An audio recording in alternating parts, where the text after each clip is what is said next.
even if you want your kid to be tougher, which is a lot of the argument for football, like I want them to be tough, learn how to get knocked down and get back up. There's other places you can do that don't involve getting hit in the head. Welcome to another episode of Conversations with Intent. I am thrilled today to be joined by Dr. Chris Nowinski, a classmate of mine from college, an advocate, and a friend. He is the co-founder of the Concussion Legacy Network, and he's here today to talk about traumatic brain injuries and what the misperceptions are about them, how people can manage them, how families can help a loved one if they have one. Chris, welcome to Conversations with Intent. Thank you for joining us today. Thank you for having me, Arden. I'm going to start with a really easy question, which is tell us your story and how you wound up in brain health advocacy. So I spent a little time as an undergraduate hanging out with you, and then got a regular consulting job that was boring, but around healthcare. Decided to escape that, go into pro wrestling, which was awesome for the WWE, but got kicked in the head too many times and had to retire due to post-concussion syndrome, and leverage what I'd learned in consulting to sort of dig into, hey, how am I going to get better? How am I going to beat the curve and get rid of this, month-long headache and all these other problems? And as I opened up and started reading what we knew about concussions, I realized that I was completely ignorant about what I had been doing to myself playing football and playing through all these concussions and football and wrestling, and that I'd done some real damage. And I was sort of bothered with the fact that I didn't realize how precious my brain was until I damaged it. And that sort of sparked this next 20 years of advocacy around first trying to let people know, like, hey, concussions are a little worse than you think, and we need to actually let people recover and not stick them back out there.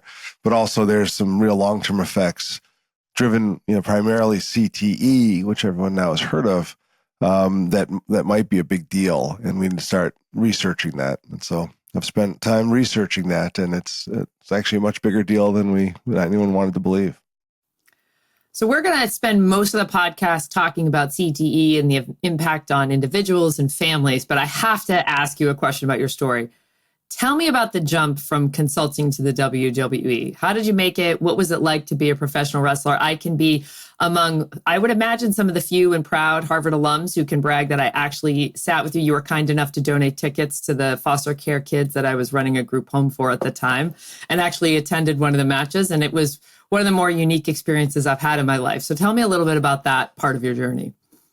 Yeah, it was... It was all because I joined depending on your perspective, the right or the wrong firm, where the owner of the firm was another Harvard grad, happened to have friends in that business from a previous line of work he was in. And it would just like a random conversation was like, hey, you should do this. You'd be good at it. He had apparently a great eye for talent, but, and I was like, oh yeah, well, I'm not quite ready to commit myself to sitting in a chair all day. And, I still felt I had some gas in the tank. So it started with like literally just getting tickets sent to me before he even graduated before the end of our senior spring to go down to the WCW power plant in Atlanta and have a guy named Mr. Wonderful, Paul Orndorff, beat me up for a day, who some people might know. He was a legend, a great guy. And saying, hey, yeah, you could do this. And then I had to have my shoulder redone from football stuff. So they said, when you're healthy in 6 months, call us back. And at that point, that company was going out of business, for those who know the wrestling lore. So I just started going to night school at Killer Kowalski's Institute of Pro Wrestling nights and weekends while working like a 35-hour week for the consulting firm. And just happened to do it at the right time when there was a reality show on MTV called Tough Enough, where they were trying to sort of combine the world, introduce people to the world of pro wrestling. And I just decided to send the tape. Might as well get a shortcut to the WWE. And so it's just like all these random things happening that, now I'm on a reality show. I'm training with WWE wrestlers every day for 13 weeks, living in a house, having my life filmed. And then again, realizing like, if I stick with this, I could do it. And it was fun. It's just like a ton of fun. So, and it was also a big challenge. Like it was more physically and mentally challenging than anything I'd done. And so I just thought I was like sort of attracted to the idea of, can I figure this world out? Because it's such a crazy world, but a very fun one. And so, so just kept working my way in and finally got hired and was suddenly on TV with like 30 matches under my belt and no idea what I was doing, but it worked out for a while. I have to say, I really admire it. I mean, you went after something you were excited about, did it with gusto. I don't think it's a traditional choice for anybody coming out of Harvard, but I really respect it. And I'm glad that it led you to the work you're doing today.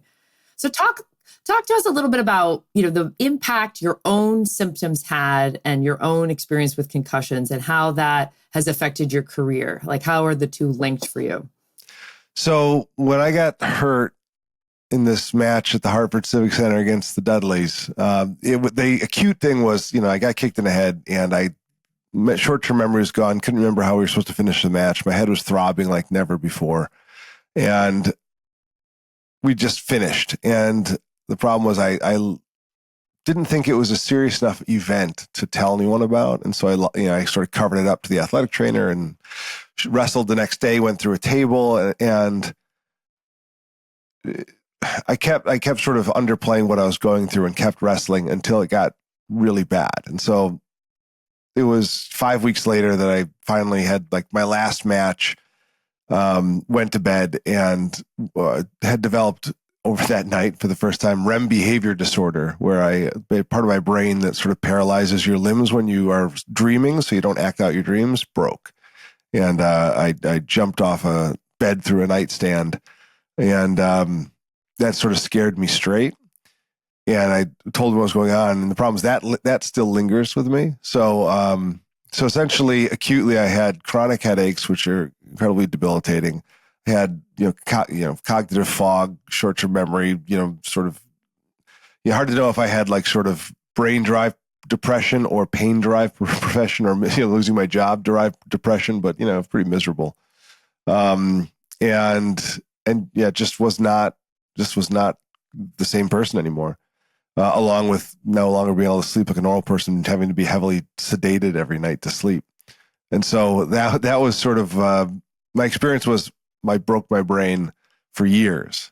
And I couldn't, and the headaches really sort of drove like the deep dive. Like had I ever like woken up and felt fine, I probably would have moved on, but I was just like, so miserable and pissed off every day that I thought, what, someone's going to pay for this. Let's figure out what's going on here. And that's what led to me to sort of put that energy into researching a book.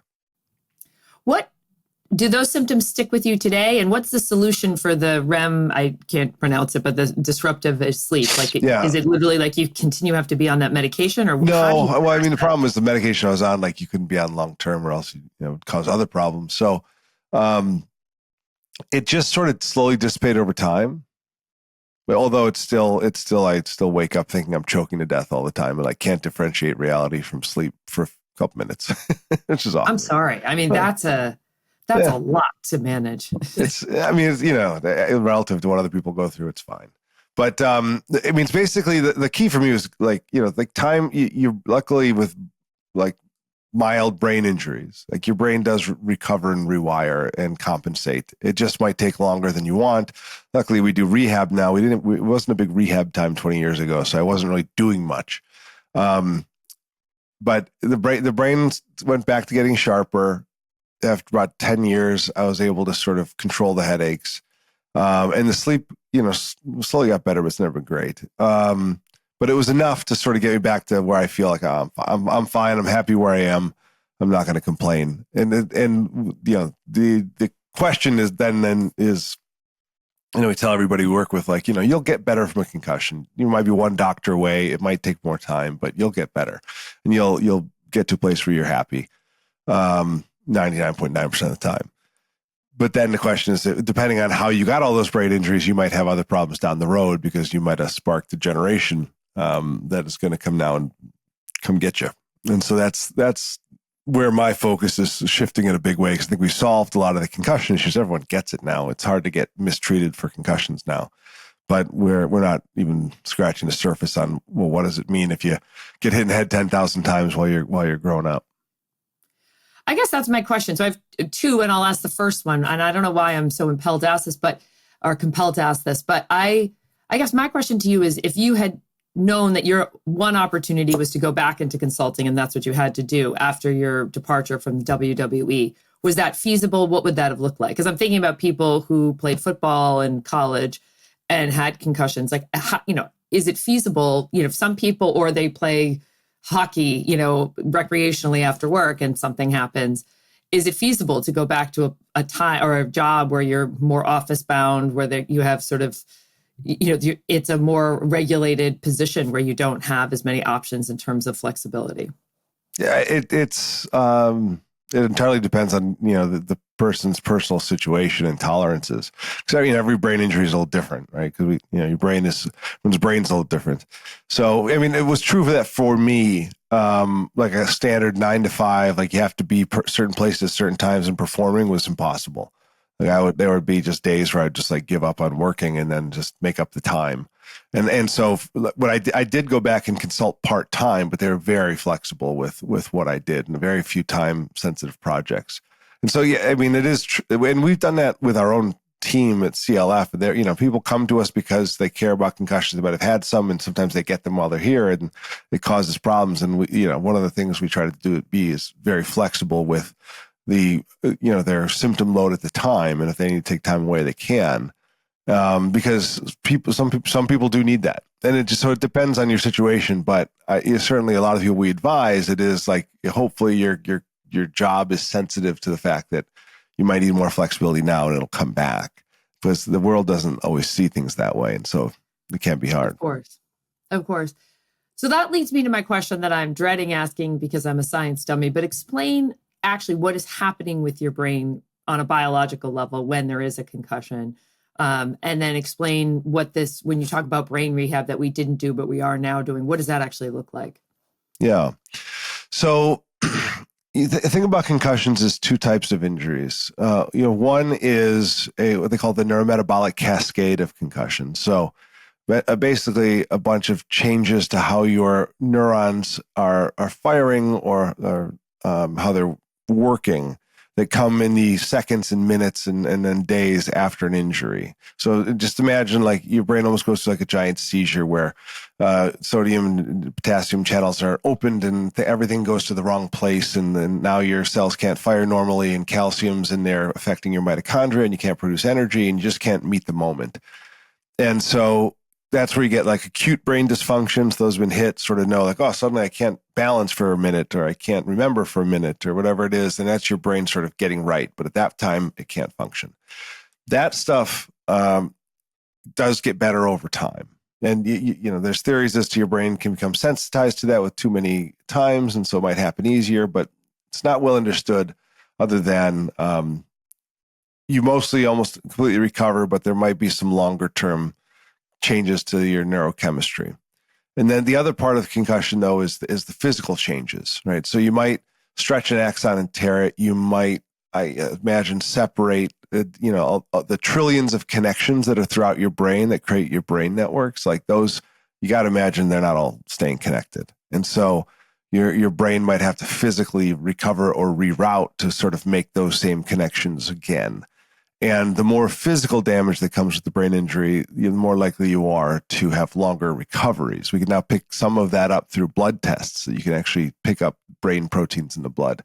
So, but then again, it always is going to depend too on where exactly in the brain these injuries are happening, because different parts of your brain do different things. And so it's very difficult to predict your specific symptoms. But essentially, you've got, you can just think of it, the neurometabolic cascade, which will take time to recover and is a process and takes weeks, and the physical injury, which could have various levels, could be non-existent, could be massive, and that will also influence how you feel and how you get better over time. And then the rehab is focused on, there's a lot of different types of rehab. So a lot of times, like, your headaches might be driven from the fact that you've damaged parts of your brain that are involved in processing things visually. And so visual rehab is the thing now, where they will retrain your eyes to work normally and talk to your brain the way they're supposed to. There's vestibular rehab, so you could knock out parts of your brain that are involved in balance. And so you feel off balance and you feel nauseous, or you feel whatever. And rehab can help sort of build those connections back. your brain could start misfiring on headaches, and you have to sort of, rehab and figure out how to manage that. So there's a lot of different things that can go wrong. Your brain controls everything. And so it sort of gets surprising. Like people develop what's called POTS syndrome, where their brain doesn't talk to their heart the way it used to. And therefore they're far more likely to faint when they stand up and not be able to meet the demand of the moment when the body's moving. And it's just sort of crazy what can go wrong. So you can imagine a little cognitive fog or a little irritability is nothing compared to anything else that could happen. Some of the bigger ones, yeah. Yeah.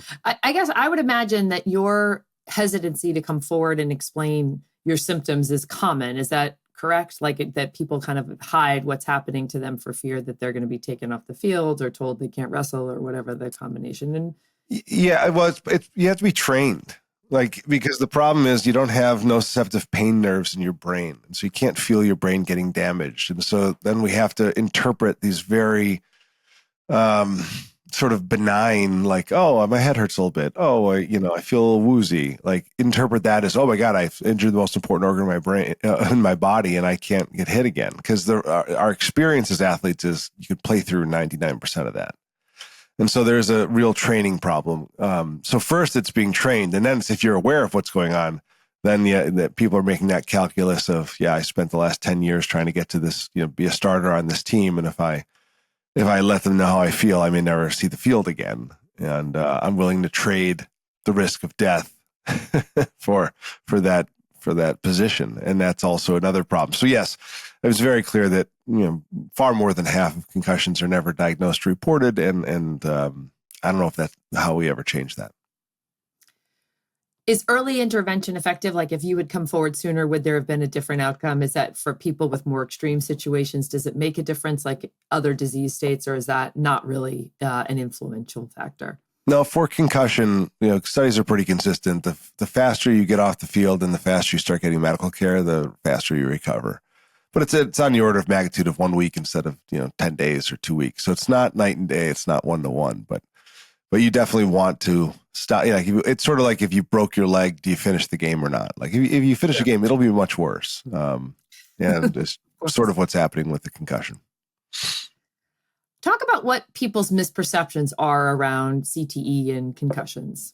I think the number one misperception is that concussions are driving CT risk. I was sort of having this conversation with a NFL player who'd reached out to me after seeing me on another podcast. And he said, well, I've only had 2 concussions, so I'm not too concerned. And it's like, so here's the big problem is the concussions, we talk about them because they're the thing you see in the moment. But the more we research what happens to people when they get hit in the head really hard is that they're getting what's called subclinical traumatic brain injury all the time. And for the football players listening, you sort of remember it as, think about it this way. There were, you took 1,000 hits if you were playing on the line in high school back in the day, a year. If you got a concussion that season, which happened once every 5 seasons or 10 seasons, at that time, we've now shown with sensors that concussion wasn't usually the hardest hit you took. That hit was usually at the 90th percentile linear strength, meaning it was the 900th most severe hit that you took. But there were still, if you took 1,000 hits, 100 hits harder than that. If you think about those 100 hits harder, and you think if you were an athlete, you can remember them. Like those times you just got whacked and you woke up, you're like, oh, I'm fine. I'm okay. I'm going to keep playing. You probably didn't have any symptoms, but you probably caused microscopic brain damage on those super severe hits.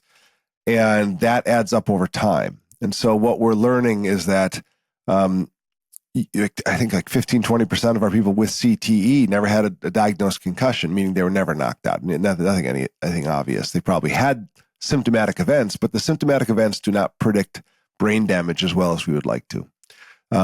And basically, you're having a lot of brain damage without symptoms. So anyone who's getting hit in the head hundreds of times a year is putting themselves at risk for this. And they need to appreciate that even in the absence of concussions, you are putting yourself at risk for CT, and you might get it, and you need to take all the hits seriously. So you're a dad. How do parents think about sports like football, soccer? I'm trying to think of the ones that have big head injury risk. Hockey. What does it mean for high school, college, professional? Is it an absolute no? Is it yes, but? What are your thoughts? Yeah, I mean, I think it has to it's a really hard conversation, and it has to come down to the kid. Because the way I look at it, like for me, like we have a campaign called Stop Hitting Kids in the Head. And just the idea as a neuroscientist, like your brain's developing when they're young, and constant trauma to it is going to change its development. You know, even though you will be able to see it in short term, you'll be able to see it long term. And that's part of my day to day, is dealing with all these kids whose lives were derailed by having success in sports and having too many concussions or too many hits to the head. And now in their 20s, 30s, 80s are dealing with it. So like my position is my kids, they played soccer, but we got heading banned till 11. They'll never head a ball till 14. Like you're just not hitting my kid in the head till 14. Then the question becomes, what am I going to do in 10 years, when they're 8 years and 10 years when they're there? And I think that the question parents have to ask is, there's 50 sports and activities they can do, let's say. 5 of them are putting them at risk for CTE. The other 45 aren't. So what are the 5? Well, I mean, so football, rugby, soccer, ice hockey.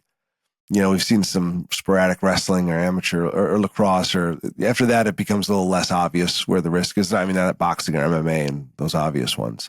But those are the big, probably 4 team sports you got to be concerned about: football, rugby, ice hockey, soccer.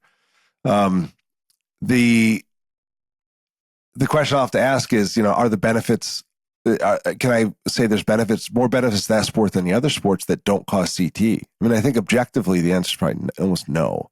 Even if you want your kid to be tougher, which is a lot of the argument for football, like I want them to be tough, learn how to get knocked down and get back up. There's other places you can do that won't involve getting hit in the head. And then the other way to look at it too is that, like, football specifically has this huge problem that the other sports you might play as an adult, football you won't. And it's because we all know it's too dangerous to play not for money after 18. And so, if my son picks it up and he's also genetically, gifted in the sense of being big and tall and strong and fast, like if he starts at 14, he's college scholarship will be offered at some point. And then now he's got 8 or 9 years, and at 8 or 9 years, you can easily get CTE. And so I don't think I'd start him on that track. Like if I knew he could only play 1 year, maybe that's okay. But the problem is we don't know how to cap the risk. So I'm thinking of the parents that we have in the audience who are like, but my kid loves it. This is all they've ever wanted to do. What's your conversation with your son? Should he be in the position where, he's gifted at it, he could do it easily, and he wants to do it? And you're saying, is explaining these risks? Because at a 14-year-old level, I'm not sure. You can't. Well, it's tough. I had to have this last week. We were leaving my daughter's basketball game, and I said, all right, Charlie, next year you can play. And he goes, no, I'll play football. I'm like, I don't know if you're going to play football, Charlie. And he said, my body, my choice. He's 4. So yeah, I was just trying to time up a spit take for you there. I was almost got it. 4 years old and he's already got the line. I love it. Yeah. And so don't spread that information to my daughters, please. I'd like them to say my body, your choice for as long as possible. Yeah. So I don't, I mean, I know he can't possibly understand it, and he can't possibly know the stress of being a dad in your 40s, not having a brain at 100% and realizing how it limits your ability to parent or work or all that other stuff. So, I mean, I can still control that. The harder problem for parents is the ones who hear about this after they've made the choice, right? Because the natural response is, it can't be that bad, but this is their identity, and taking that away would be worse. And the reality is, the second part might be true, right? So that's why you have to know this stuff before you first get them in, because pulling them out is almost impossible. And so I don't have an answer for that. We have people who are involved in an organization who got involved because they wanted to help make sports safer. Their kids are having success and they're on year 10 of football. And it's becomes a very hairy sort of day to day, because 10 years of football will give you a meaningful risk of CT. And it's scary to imagine the kid doing that when, again, whatever benefits we're getting, are there other ways to get them without CT? If you're a family member and you suspect one of your children or a loved one has had a concussion or has CTE, what how do you approach them? What's the best way to bring forth something like this? So it depends on what's going on. So some people who are having like, I was talking to an ex-college player the other day whose sister connected us, who's having sort of midlife mental health problems and is struggling in a lot of different ways and feels mentally foggy all the time. Like sometimes it can be a good answer for people as to like, you didn't suddenly get weak, you were a successful athlete. And that's where you got what you got. But you might have done some things that have affected your brain, but are treatable. And so sometimes people look at it as I'm willing to go down the potential CTE or mistreated concussions road to feel better. And the good news about that is that path is filled with whatever you're going through, whatever the causes are, like they are treatable at this age. And you need to have a strategy, and you need to sort of look at yourself as something that's, will get better and enjoy life again. A lot of times when it's older folks, a lot of people don't want to believe that they're having problems or don't want to face the reality of if they're having problems now, what does that mean in 5 years? And so, I've just had that conversation with an NFL wife of like, how do I get my husband to get help? And the strategy is let's enroll him in a study and let's tell him like, we're doing this for the guys you played with. We're not judging you on, we're not saying this is you, but then we'll also look at the results and figure out a game plan from there. Interesting approach. Because that was my next question is sort of like, if we up the ante and we say, this isn't just, the ex-college, not to say that that's any less significant, but we're now talking about a professional athlete whose whole career is on this, and you're the wife and you're saying, hey, I see these symptoms. How does that change the dynamic at all? Or is it just a more thoughtful conversation? Because to me, the stakes are much higher if this is someone's livelihood and frankly, probably most of their identity as well. Yeah, no, there's no playbook for that. There are, I was talking. Call you is the answer. I was just talking to one player who started like after the fact realized they had started changing in their last year in the NFL, and then got really bad once they left. And it's, very few people will catch it. I mean, the problem is like almost everything from CT is not going to manifest while you're active. And so you might retire for concussion reasons, but now like we've gone from 10 years ago, if you had like 6 months of symptoms after concussion, people will tell you to quit. And now they're telling you, well, actually, your chronic symptoms probably aren't related to your brain, like specifically. It could be a lot of other things that just can be rehabbed through, and you're not at greater risk for CT if you come back. So if you want to go make more money, come back. And a lot of people are coming back. And we don't have any data to say it's wrong or right. Like, we are now talking about a livelihood and a lot of money. And so I don't know. Like, it's, I don't know how to answer that for people. I mean, once you're in it and you're making millions, like, you have to, and you may already have it, it's really hard to say, well, I should stop now. Do former players who've come forward and recognize this, do they play any kind of advocacy role or any ability? Like, do they have any impact that might be different than the average person trying to intervene? Yeah, I mean, we've had a lot of great success leveraging the support of retired players who realize, like, again, after their career, like, oh, this might matter. And so a lot of them are fundraisers for us, serve on advisory boards. Thinking of someone like, former NFL QB Matt Hasselbeck, who signed up to be an ambassador for a new study we just rolled out and sort of, be the face of it because he's such a well-respected guy and talk about, hey, we need to all contribute our time to this if we want to have answers down the road. So, we definitely like every day is a new athlete. I got to figure out how to turn their, concern or appreciation for this into moving the issue forward. I guess I have a couple more questions. So one of them is just like, this is a heavy topic. I would also imagine this doesn't make you a popular man in a lot of circles, places specifically like the NFL Players Association. So how do you manage that personally, that level of pressure, or even just the sensitive nature and the sad nature of what you see? Well, the popularity issue has never been a problem. Like, that's the story of my life. And so I'm very comfortable being unpopular. Not true. You were very popular. Give me a break. I might have, my friends and stuff, but I'm also have no problem being the bad guy. Like, no, I have no problem being disliked, which was good for my wrestling career.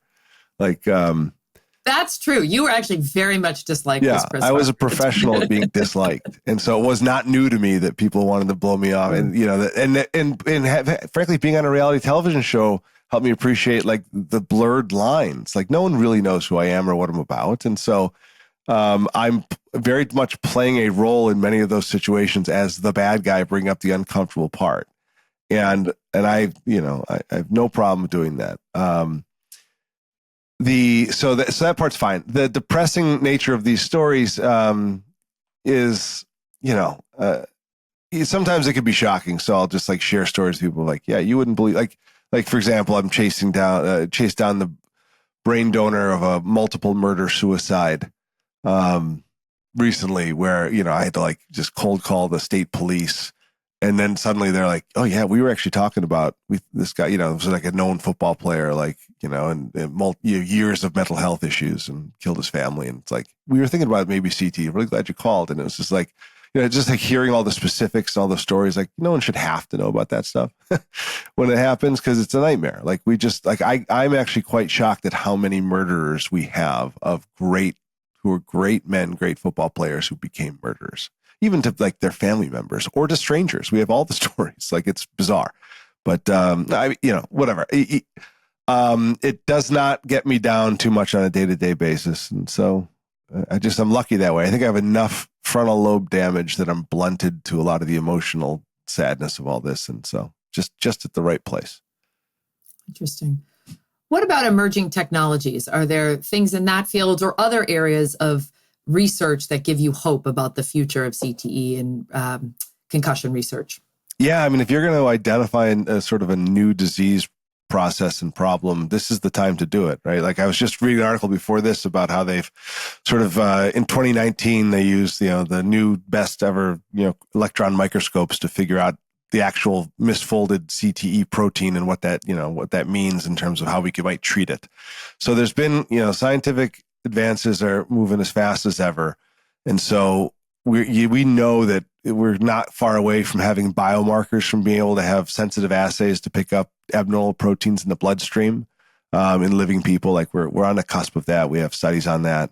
The PET scans using radioactive compounds to light up the abnormal tau in your brain, like that stuff's active right now, and people are building it. So the hope that we'll eventually have diagnostics and treatment during life is right there in front of us. Like I do think part of the game here is just getting people to realize this is a worthy disease worth dedicating their lives to, because it's just been hidden for so long and no one knows how big it is. And I think we're figuring out how big it is, and it's pretty freaking big. And so if I can convince everyone of that, I think I'm looking forward to seeing people coming forward with their brilliance to try to solve this problem.